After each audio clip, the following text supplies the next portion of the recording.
गाएंगे आपके लिए के साची का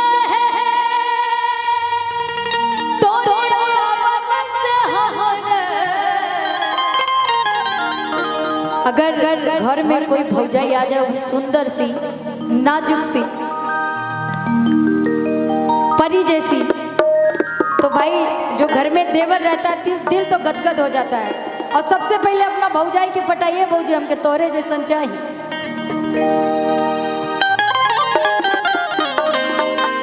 तो मेघा जी के देवर जी कहते रहे परजीत जी की तरफ से गीत है, और जहां भी हो आशीर्वाद चाहूंगी मैं कि साची का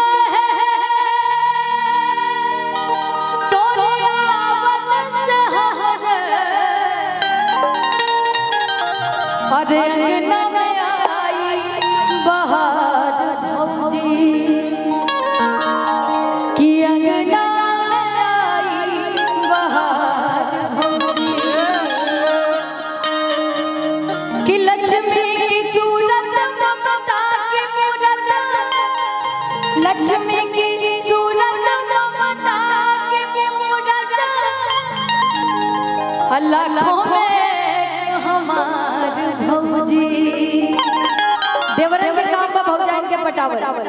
ताकि कुल काम आसानी से हो जाए। आई के साची का है तो दया बन से हमारे,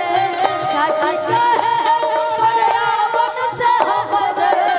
अंगना में आई बहार भौजी, अंगना में आई बहार भौजी, लक्ष्मी की सूरत ममता की मूरत, लक्ष्मी की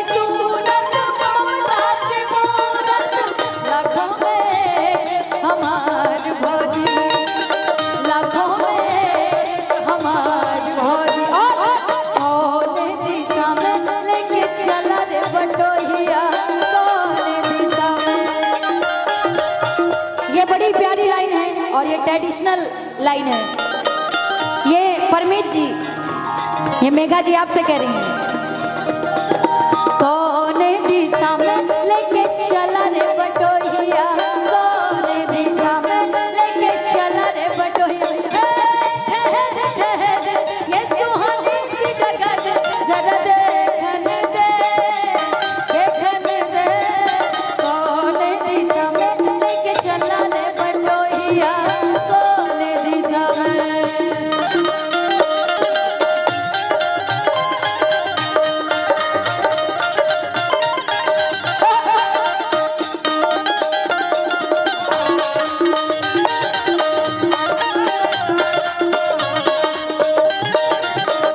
और कहा तेरे देवर बबुआ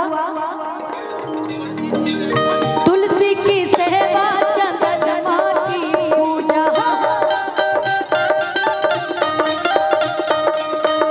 कजरी जैसा आंगनवा में पूजा, तुलसी की सेवा चंद्रमा की पूजा,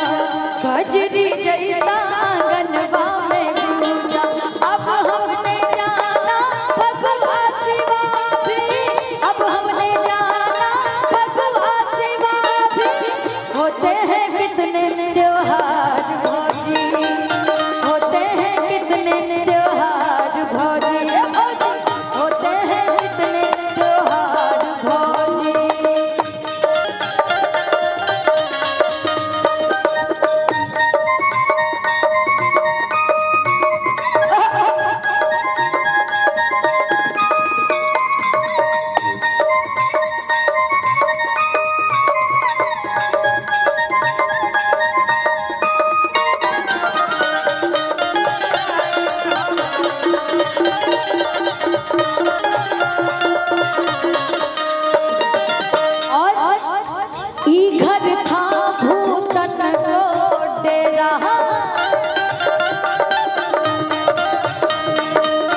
जब से पड़ा तुम्हारा पग फेरा, ई घर था भूतन को डेरा, जब से पड़ा तुम्हारा पग फेरा दुनिया बदल गई किस्मत संवर गई दुनिया बदल गई किस्मत संवर गई अनधन के लागे भंडार भौजी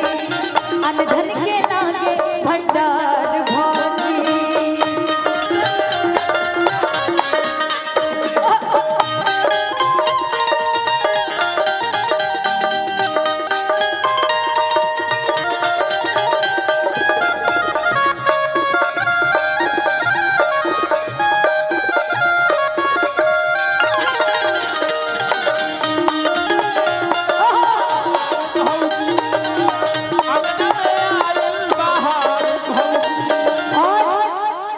अगर भाभी घर में आती है तो सबसे पहले देवर लोग चाहते हैं कि कोई नन्ना मुन्ना सा आ जाए।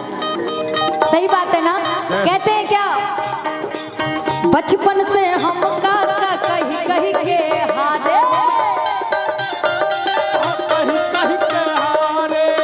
कोई हमें भी तो काका पुकारे बचपन से हम काका कही कही के हारे कोई हमें है तो काका पुकार कई दे भतीजा फुलवा सरीखा कई दे भतीजा फुलवा सरीखा मानेंगे हम उपकार भौजी मानेंगे हम उपकार भौजी साची कहे दुनियावन से हमरे साची कहे दुनियावन से हमरे अंगना में आई बहार भौजी